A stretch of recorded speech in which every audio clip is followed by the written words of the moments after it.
In this episode of the Brawn Body Podcast, we're addressing some user-submitted questions. First off, about caffeine consumption. Should we be cycling on and off caffeine? Is it okay to consume more and more caffeine over time? Should we take a break? How does the body become dependent on caffeine? Secondly, all about summer fat loss. How do we kind of cut down, slim down, and tighten up and tone up to get that kind of tight, lean summer body look that everyone seems to be after because, well, it is the middle of June after all. And lastly, a question about intermittent fasting, and more specifically, I've interpreted that into the role of blood glucose and plasma glucose and how blood glucose levels play into fat loss and human performance.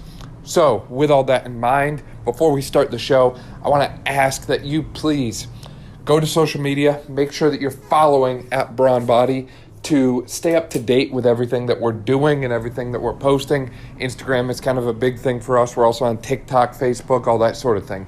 Second, if you like this episode and like the podcast, like what we're doing, please make sure that you share our podcast with a friend and leave a review if you're listening on iTunes.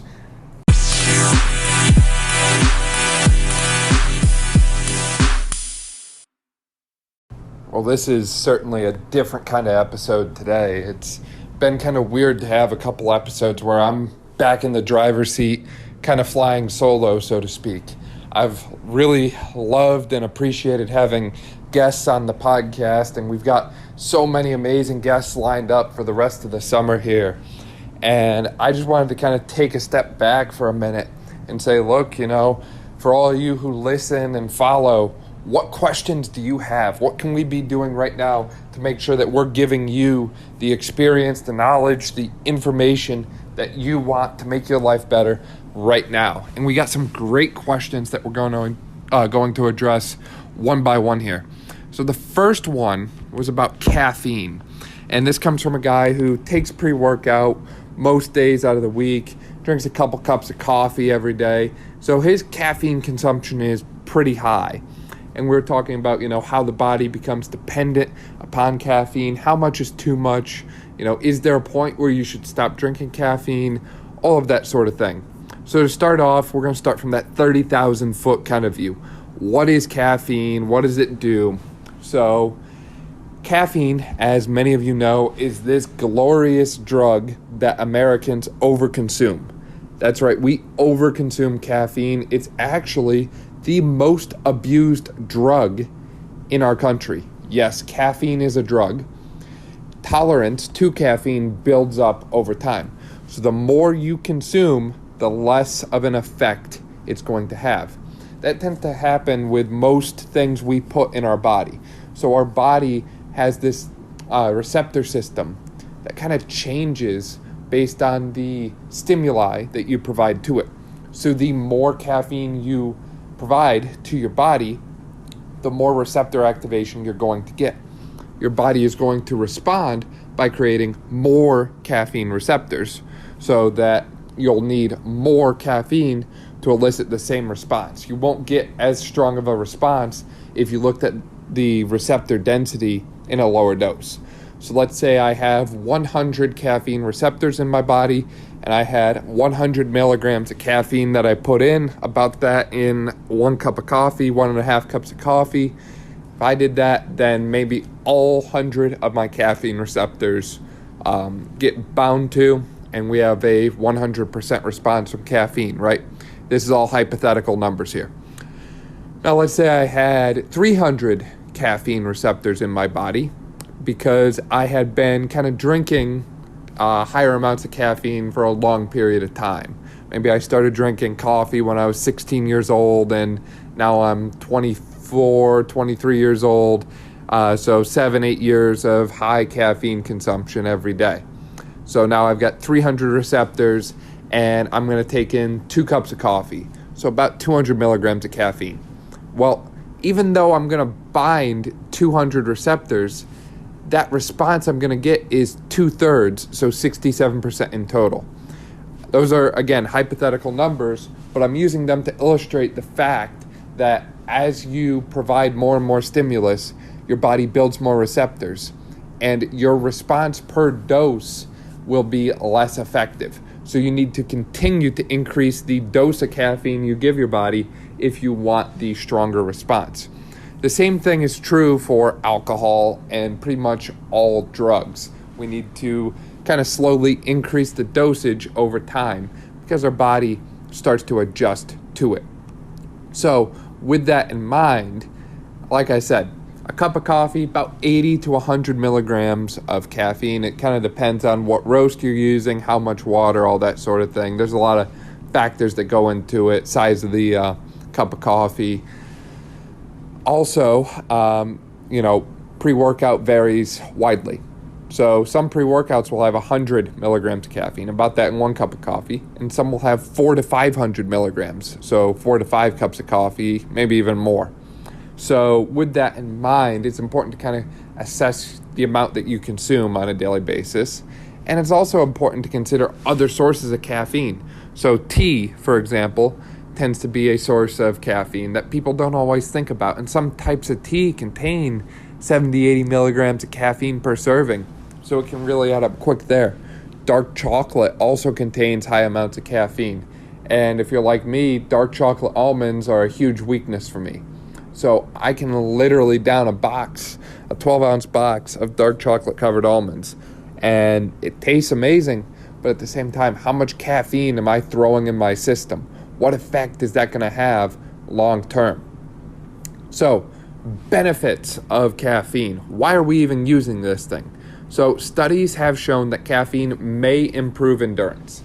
It really seems to depend on what type of activity we're talking about.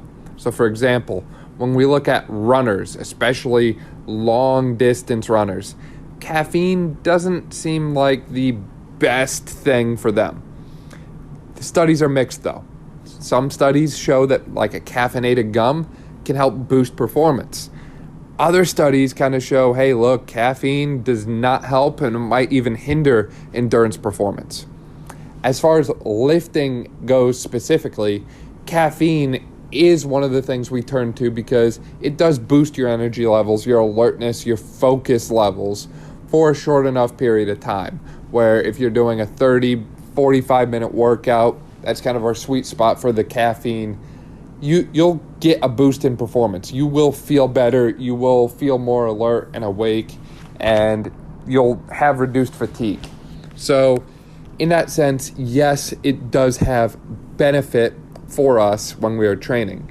Again, I would not take caffeine prior to a longer duration event. So if you're an athlete who is going into a game or a practice, or if you're a longer duration endurance athlete, I don't really think there's a need for, taking pre-workout or caffeine before you do whatever it is you're going to be doing. Now, with that said, if you find that you kind of stick to your own routine with caffeine and it works for you, then by all means continue it, because every body is unique. The exact physiology and receptor subtypes that are in each human body are unique. And that's where we can't really make blanket statement advice, especially with something like caffeine, because everyone's going to respond differently. Some people can down 4 or 5 cups of coffee and not feel a thing. Others drink half a cup and they're bouncing off the wall. So it's very individualized and unique.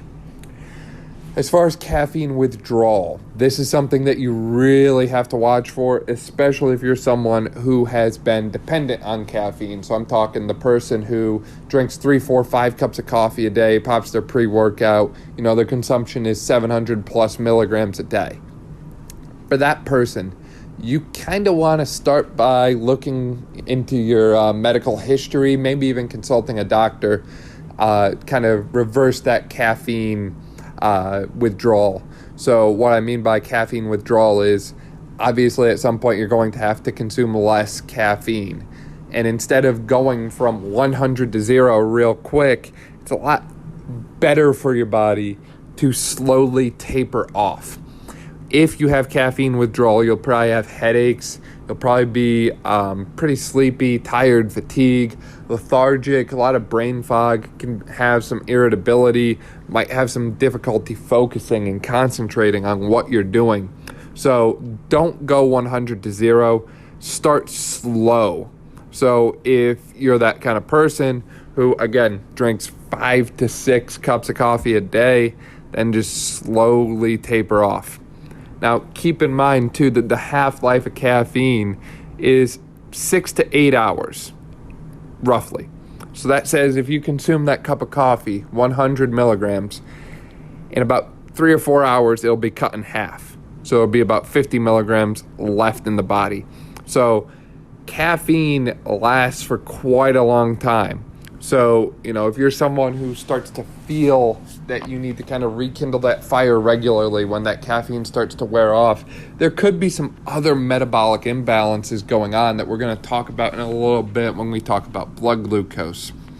As far as if you should take a break from caffeine, it is helpful to cycle on and off caffeine.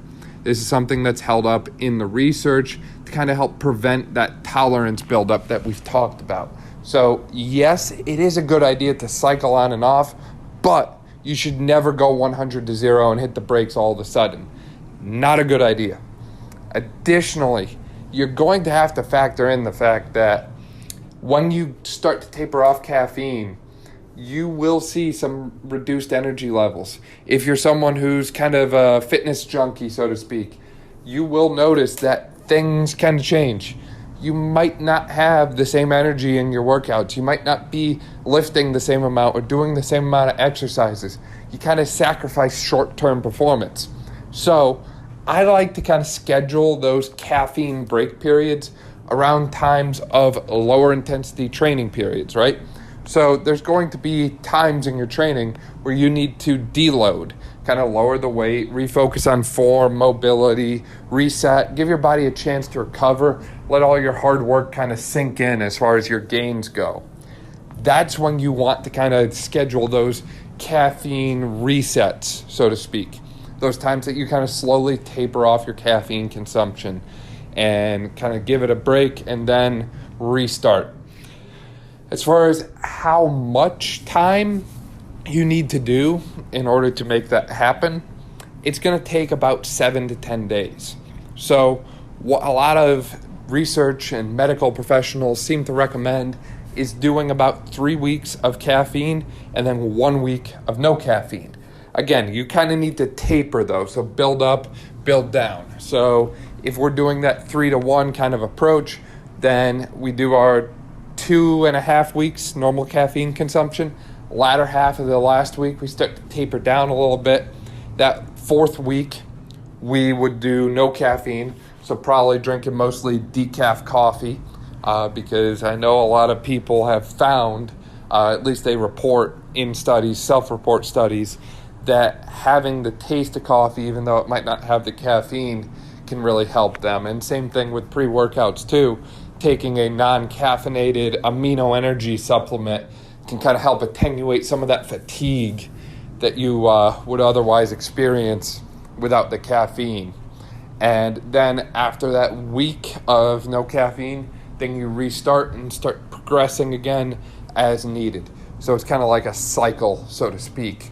And again, it's helpful to do that on a monthly basis, 3 weeks, one off, to kind of prevent that long-term tolerance buildup. So when it comes to caffeine, that's my main advice. Again, consider the half-life, consider how much you're currently taking in. It might be more than you think because caffeine is in a lot of different things. It's in food, it's in drinks, it's in tea, and taper it. Don't just throw more on the fire. Don't keep adding fuel to the fire because eventually it's all going to go up in flames. Next, talking about summer fat loss and blood glucose. I really liked how this episode shaped up because all three of these things kind of go hand in hand.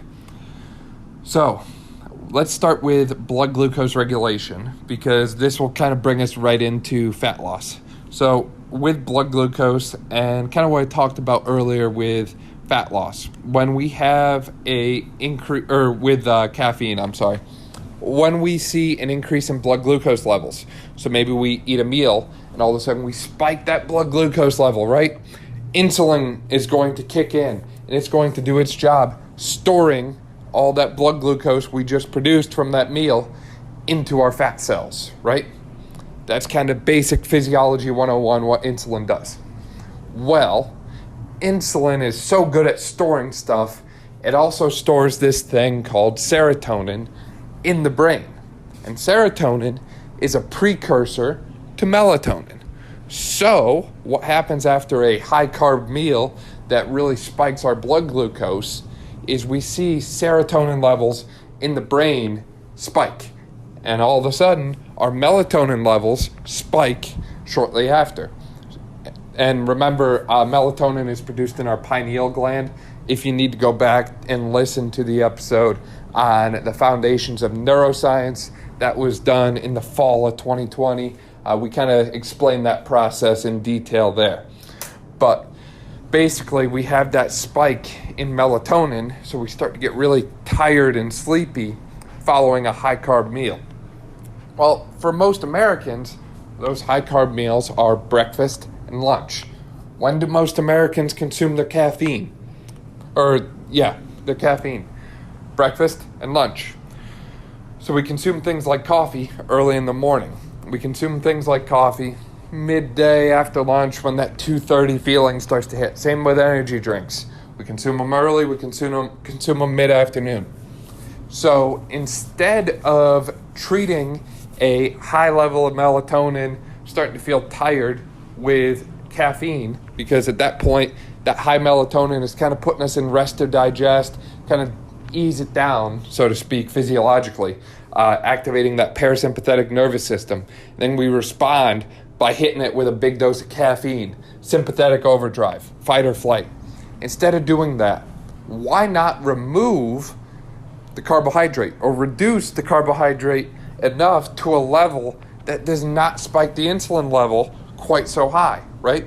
Because if we don't spike insulin, we don't get that melatonin production, and therefore we won't feel quite as tired.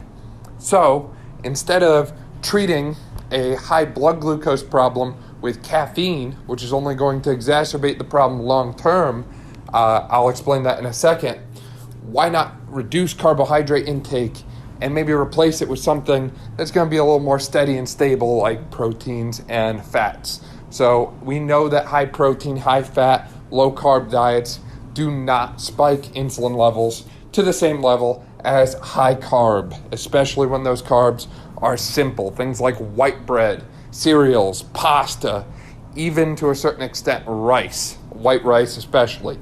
So we want to avoid those sorts of things in order to kind of keep blood glucose levels steady and stable and more consistent. So early on, it's kind of nice, at least my advice to people, is to consume more fats and proteins, right? Those filling things. Keep those blood glucose levels lower.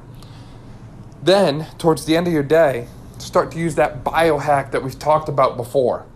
Consume something higher in glucose towards the end of the day. Spike that blood glucose level a little bit. That's going to send your insulin levels higher, and we're going to start upping or increasing our melatonin production. When we do that, we can kind of ride out that wave of tiredness and fatigue into bed, because it's later in the day, right? We're going to be going to sleep soon anyways. So why not kind of schedule that in your day instead of fighting it? So I said that kind of treating a high blood glucose problem and that melatonin spike with caffeine can make things worse long term. The problem is when we're kind of producing that melatonin and our body starts to go into that parasympathetic tone of rest and digest, time to recharge, refuel, sleep. And then we hit it with sympathetic overdrive of a high dose of caffeine, wake up, get back after it. We're sending our body into mixed signals. Our body wants to do one thing physiologically, but we synthetically altered that. Over time, that's going to produce some very unfavorable changes in our nervous system. We talked about neuroplasticity a couple weeks ago with Dr. Freitas. Your brain is always listening. Your nervous system is always listening and adapting. And if we treat tired with sympathetic overdrive every single time, then eventually our brain is going to start equating that feeling of tired with, we got to go sympathetic overdrive. And what happens? Heart starts racing. Heart goes crazy. We don't sleep as well. When we don't sleep as well, we have a downward spiral from there. So that lack of sleep can lead to, let's say, decreased energy, decreased focus, more fatigue. And when all those things happen, what do? We increase our caffeine consumption. What happens when we increase caffeine consumption? Our heart rate goes up, our metabolism goes up, we burn more body fat, we're using more energy to do pretty much any given task, right? Caffeine is a stimulant after all, and all the while, our body's adapting to that caffeine. So now we have to consume more caffeine to get the same amount, or we have to step away from the caffeine and suck up the fatigue. But we know in America, people don't like to step away from the caffeine, so they just keep doing more and more. Well, if we're burning that extra body fat through the caffeine, we're using more energy, we're going to have to replace it because, again, speaking in America, people don't often lose weight unless they're trying. So naturally, their body's going to trigger them to eat more. When you eat more, what happens? Insulin spike, melatonin spike, and then we get tired, we get fatigued. And when we get fatigued, what do? We treat it with caffeine. And then the cycle perpetuates, and it gets worse and worse over time. Sleep disorders, sleep disturbances, we've talked about this in the past, are a huge problem here in America. Very underreported, undertreated problem. And they can have so many different effects, not just the physiological, but even biomechanical. That's right, not sleeping well can literally change your movement patterns. It can change the way your body perceives pain, and so on and so on. So, that's kind of a vicious cycle of blood glucose and caffeine that we've created. So, it's essential to get blood glucose under control. And like we said, a lot of it starts with diet. It starts with what you're eating. Are you eating clean stuff? Are you eating those fats and proteins and filling foods? Or are you eating the cereals, the white breads, the processed stuff that comes from a factory? I'm talking granola bars, candy bars, all of those, health bars that actually have 30, 40 grams of sugar in them. Those are not what we're after. What we are after is whole foods. We're after the whole, clean, pasture-raised, high-protein, high-fat content foods. So what that looks like, pasture-raised meats, pasture-raised eggs, full-fat pasture-raised dairy, organic vegetables, wild fruits. I've said it before and I'll say it again. Look at the difference between a wild blueberry and a regular blueberry. Wild blueberries do not taste nearly as sweet as a regular blueberry. Wild blueberries are nowhere near as big as a regular blueberry. They're very different. So make sure you're rewilding yourself and eating kind of the way nature intended. Another key piece to this whole blood glucose regulation process is exercise. So you can actually time your exercise before and after you eat throughout the day to kind of help optimize that blood glucose level. This is something that I really like to do and have noted great success with. So before you eat, do some type of physical exercise. Take a walk. Do 50 squats, jumping jacks, lunges, any kind of calisthenic movement, whatever you can do. 5 minutes, that's all it's going to take. 5 minutes, take a fast walk. 5 minutes, do some squats, do some lunges, do some push-ups, whatever you can do. When we exercise, we get a short-term spike in blood glucose. It makes sense, right? Our body has to break down fat to fuel our endeavors, whatever physical endeavors those might be. So when we break down fat and turn it into energy, that energy is glucose. So we spike our blood glucose level before we start eating. Now I know what you're going to say. Wait, Dan, wouldn't that spike things even more? Hold on a second. When we spike that blood glucose level, what happens hormonally? We start to perceive ourselves as less hungry because we eat to increase our blood glucose level. So if our blood glucose level is already in a pretty good spot, we're not going to need to eat as much because we're already kind of where we want to be, where we need to be. So with that in mind, we exercise before. We also throw in a little exercise after. So maybe a little walk afterwards, maybe some squats, some push-ups, something light after we eat. Why do we do that? Well, the combination of before and after helps to shift whatever we just put in into our muscles and not let it get stored as fat. Reason, when we exercise, blood flows to our muscles. Blood does not flow to adipose tissue when we're exercising. Instead, blood is going to kind of flow from adipose tissue, right? We're breaking that down, pulling the energy from it because we're breaking down that fat to form glucose. We're kind of taking from the fat to the liver to form glucose. And then from the liver, that glucose goes to the muscles that are working. So a lot of our output as far as blood flow goes during exercise is directly to the muscles. So if we exercise a little bit, even if it's just walking, even if it's just 20 push-ups, 30 squats, 50 lunges, jumping jacks, whatever it is, before we eat and we do it again after we eat, blood flow is going to kind of dictate where all that stuff goes. And in this case, it's going to the muscles. When we send anything to the muscle, I don't care if it's glucose, I don't care if it's protein, I don't care if it's the amino acids that make up protein. Muscles suck that stuff up, even glucose. You've probably heard of muscle glycogen storage in the past. That's a measure of how much glucose your muscles hold, how much they store. So if we take in a meal and we have a decent amount of carbohydrate, we spike our blood glucose a bit, but we've hacked our blood flow to go directly to the muscles. Those muscles are going to soak up that blood glucose and fill up their glycogen tank. When muscles fill up their glycogen tank, what happens? They look bigger. They look stronger. They are stronger. They are functionally better as far as performance is concerned because they have more glycogen store. Glycogen is that short-term form of energy that the muscles use. So if you're a power lifter, if you're in strongman, if you're in, a 50 to 100 meter sprint kind of event, you want those muscle glycogen stores because they're going to give you the ability to do anything for 5 to 10, maybe even 15 seconds. It's short-term energy stores. We use it quick, but that quick kind of short-term energy source is so key for so many different activities, even sports. We look at football. Plays don't usually last for 3-4 minutes. Plays are quick. Plays are short-term. We look at lacrosse. We look at soccer, the field sports.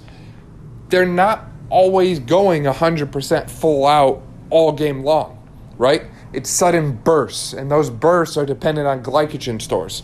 So the more full your glycogen tanks are, the better your performance is going to be. So when we talk about the blood glucose, obviously there's the nutritional aspect, which we've already talked about, but there's that exercise aspect that we just hit on. Hack that. Hack your blood flow. Send that blood glucose to your muscles if you are going to spike it, because not only will it be better for you, you'll see less fat storage, but it's also going to increase your exercise performance and ability. Now, I said this was going to tie into fat loss, and here's where it kind of comes full circle. I just kind of alluded to it. If we're storing carbohydrate in muscles as glycogen, guess where it's not being stored? It's not being stored in adipose tissue. It's not being stored in fat. So we want to keep those exercise snacks, as I like to call them, in mind. Even if it's just a couple minutes before a meal, a couple minutes after. It's not going to take that long. And, you shouldn't feel like you need to do one big, long exercise marathon, hour and a half at some point in your day, check the box and, sit around on the couch, not really move the rest of the day. You want to be up and active and moving all day long. That's what the body was meant to do, meant to be. And if you can time that movement around meals before and after, then you're really hacking your fat loss, your glucose, and all of that to the next level. So highly recommend you incorporate that. I also wanted to talk about intermittent fasting because fasting plays into blood glucose, right? So when we fast, we're not putting in any food. So blood glucose levels should stay relatively constant unless, of course, we do something like exercise, something that causes it to spike.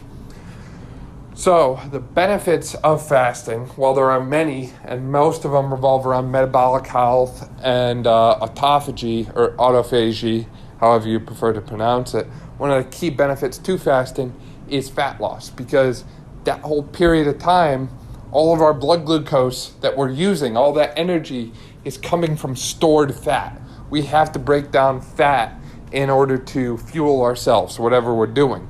And I know a lot of people are going to say, but wait, don't we break down protein too? You got to realize that even someone that has 5% body fat has more than enough fat storage in their body to fuel most events, almost to the point of like doing a marathon. So think about that. You have a lot of energy stored in fat. It's a very energy dense tissue.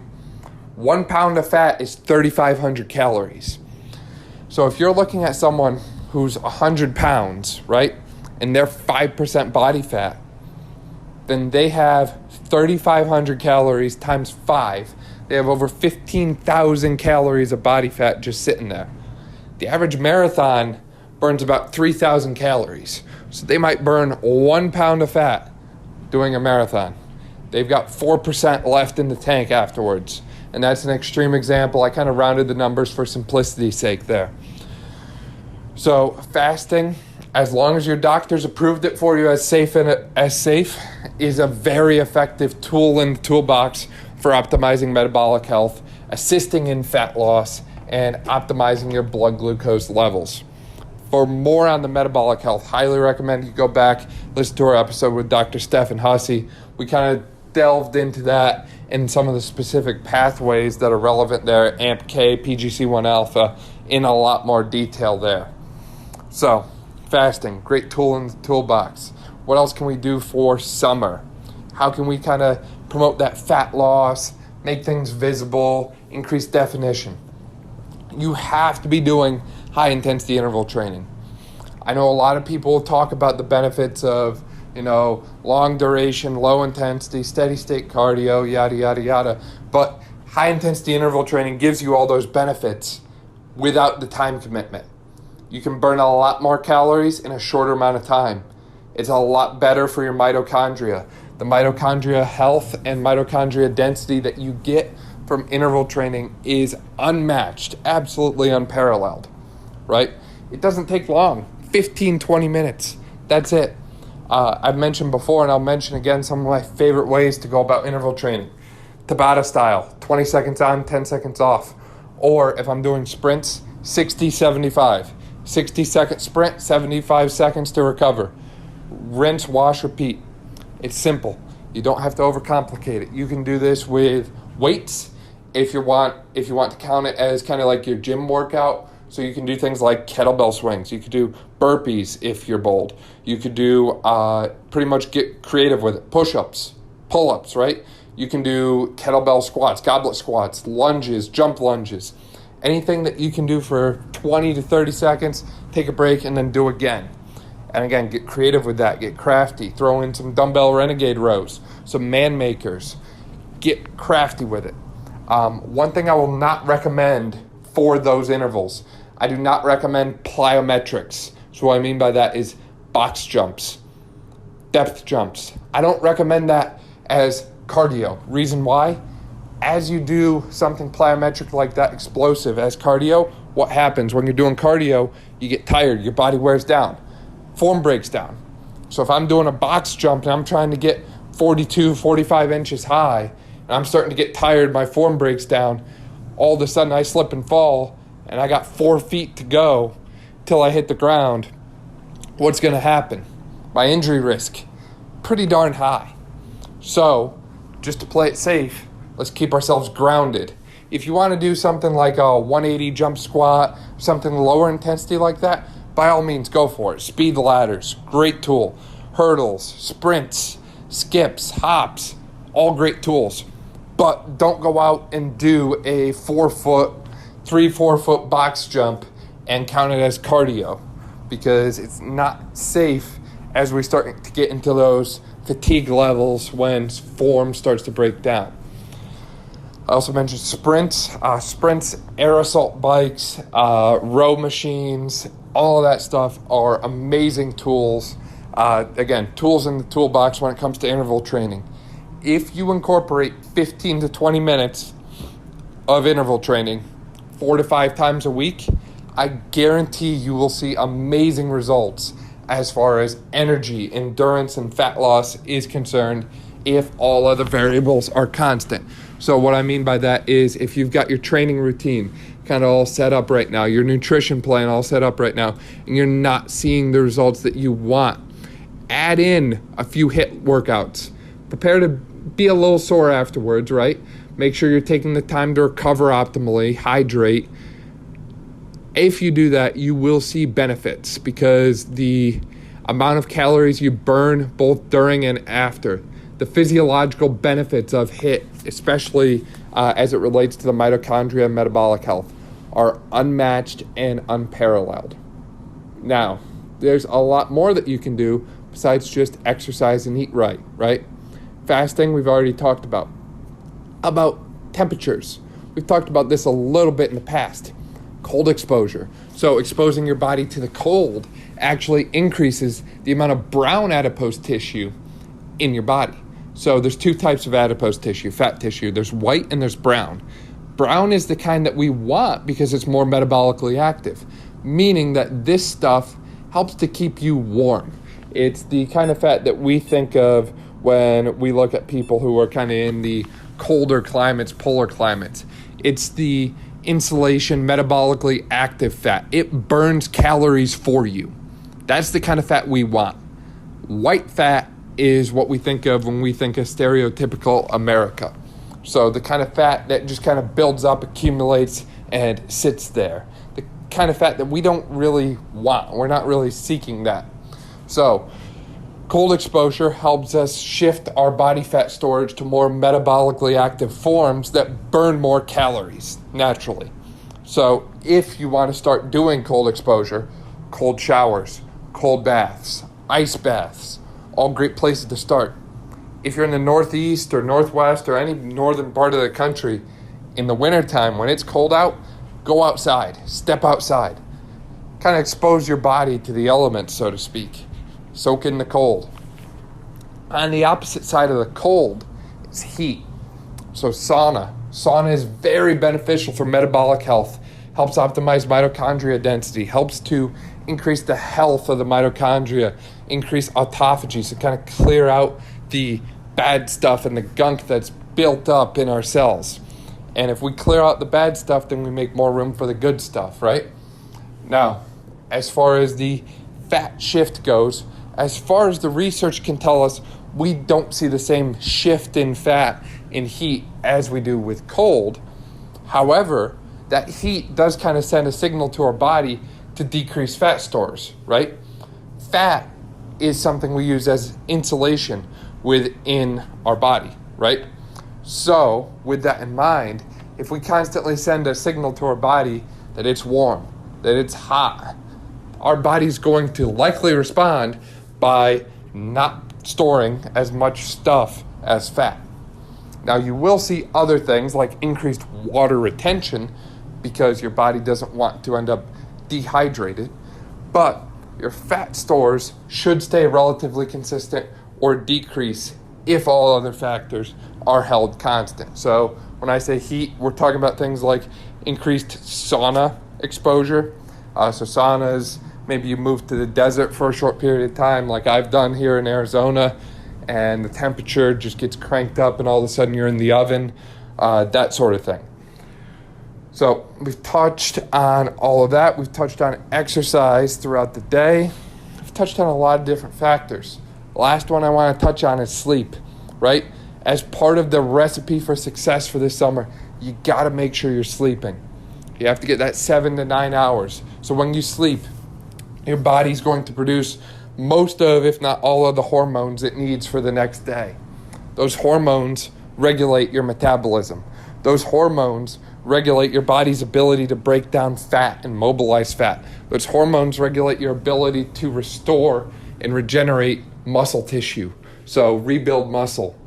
And if you're skimping out on the sleep, then don't expect to keep making results. Sleep is part of the recipe for success here. The last thing I want to address real quick is alcohol, because when it's summer, boy, does everyone love to booze, right? Alcohol will suppress fat burning.